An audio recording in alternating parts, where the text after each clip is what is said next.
안녕하세요. 멘사가 알려주는 오늘의 테슬라 뉴스 1월 19일입니다. 첫 번째 뉴스, 테슬라가 2.06% 하락하여 128.78달러로 마감했습니다. 나스닥의 하락과 비슷하기 때문에 별로 크게 의미 없다고 생각하고 추세선을 그려봤을 때 저항선에 막혀서 내려가기도 했으므로 전혀 큰 움직임은 없다라고 보고 있습니다. 두 번째 뉴스, 테슬라 브랜드 가치가 433% 상승하여 9위를 달성했다는 소식입니다. 테슬라는 지난 3년간 브랜드 가치가 433% 상승해서 9위로 올라섰습니다. 2022년 29위에서 2023년 9위로 1년간 9단계 상승했으며 브랜드 가치는 전년 대비 43.9% 상승했습니다. 이로써 10위 안에 든 기업 중에서 가장 크게 상승한 브랜드가 되었습니다. 참고로 다른 자동차 브랜드는 메르세데스 16위, 전년 대비 1단계 하락, 토요타 19위, 전년 대비 7단계 하락 등이 있습니다. 브랜드 가치 차이가 많이 나는데요. 점점 전기차로 전환되는 것이, 전환되는 그 시그널이 많이 보이는 것 같습니다. 주가라는 거는 곧 시장에서 사람들이 매기는 가치인데요. 사람들이 결국 사고 파는 것이기 때문이죠. 근데 그 시장 가치라는 게 무조건적으로 기업 가치를 따라가진 않습니다. 단기적으로는 조울증 환자처럼 기업 가치와 무관하게 급등과 급락을 반복하고 장기적으로는 기업 가치에 수렴하게 됩니다. 테슬라가 어제 7% 올랐지만 테슬라는 어제 7%가 오른 행동을 하지 않았습니다. 그러니까 사람들의 심리가 움직인 거죠.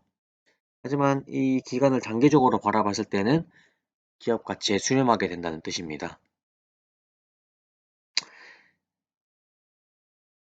하지만 이 시장 가치라는 게 제가 이제 앞서서 말씀드린 것처럼 결국 사람들이 만드는 가격이기 때문에 실제로 그 기업 가치가 오지 않더라도, 그러니까 당장의 현실로 되지 않더라도 사람들의 인식 속에서 그 기업 가치가 분명히 올 것이라는 확신이 자리하게 되면은 그 시장 가치는 이미 그 기업 가치를 끌어와서 반영하게 됩니다.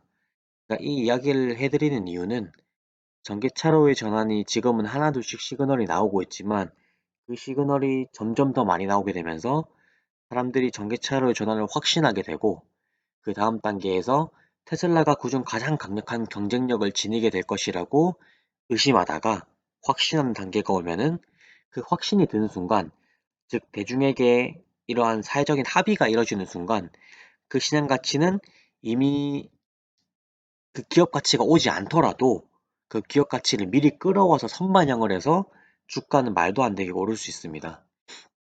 그러니까 그 기회가 언제 올지 모르기 때문에 이렇게 주가가 쌀 때 조금씩 모으면서 그 시기를 기다리는 것도 하나의 방법이라고 볼 수 있습니다. 세 번째 뉴스, 테슬라 올해 매출 53% 증가입니다. 뱅크 오브 아메리카에서 테슬라 이번 차량 가격 인하로 마진이 줄어들지만 매출은 53% 증가로 이루어질 수 있다고 전망했습니다. 동시에 130달러의 목표 주가를 제시했습니다. 월가에서는 테슬라 매출 증가를 17% 정도로 보고 있는데요. 차라리 낮게 잡아서 다행입니다. 늘 테슬라는 말도 안 되게 그 컨센서스를 높게 잡아서 주가를 좀 끌어내리곤 했는데요. 월가를 믿지 마세요. 왜냐하면 결국 그들은 거래로 돈을 벌어야 되는 기관, 그 집단인데요. 한 해 안에 실적이 안 나오면 안 되는 겁니다. 그렇다는 거는 개미 털기를 하든 공매도를 하든 트레이딩을 하든 뭔 짓을 하더라도 그 해에 수익을 내야 된다는 거죠. 여기서 우리가 그들을 이길 수 있는 유일하면서도 쉬운 방법은 시간밖에 없습니다. 그들에게는 시간이 없지만 우리에게는 시간이 있다는 거죠. 그들은 한 해 안에 실적이 나와야 돼서 장기 투자를 할 수 없기 때문에 시간이 없지만 우리는 장기 투자가 가능합니다. 한 해 안에 실적을 낼 필요가 없기 때문이죠. 이것이 유일하게 쉽게 그들을 이기는 길이라고 보고 있습니다. 네 번째 뉴스. 테슬라가 46개국에 4만 대 이상의 슈퍼차저가 설치되어 있다는 소식입니다.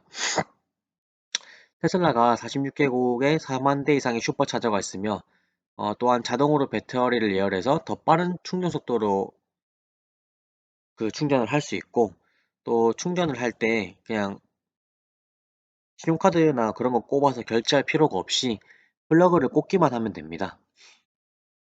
전기차는 무엇보다 생태계가 중요한데요. 전기차 충전소가 없으면 전기차는 아무리 많아도 의미가 없습니다. 사람들이 이용을 시작하려고 하지 않기 때문이죠. 그 큰 예로 우리나라에서는 아직 인프라가 부족하기 때문에 전기차가 많이 보급이 안 되는 이유도 있습니다. 근데 그 충전소 인프라를 가장 많이 구축한 게 테슬라인데요.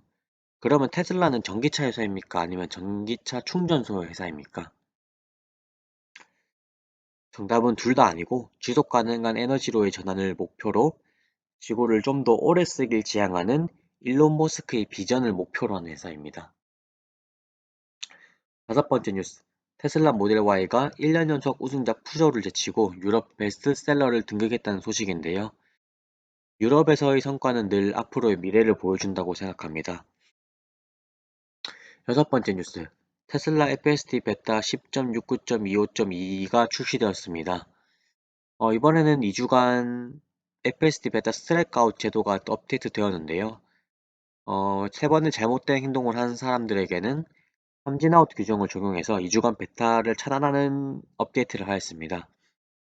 FPS는 아직 주행 보조이기 때문에 운전자의 감독이나 주도 하에 효율적으로 그들을 이용하면서 써야 되는 거지, 100% 의존해서 쓸데없는 장치를 이용하는 방법으로 완전 자율로 쓰면 안 됩니다.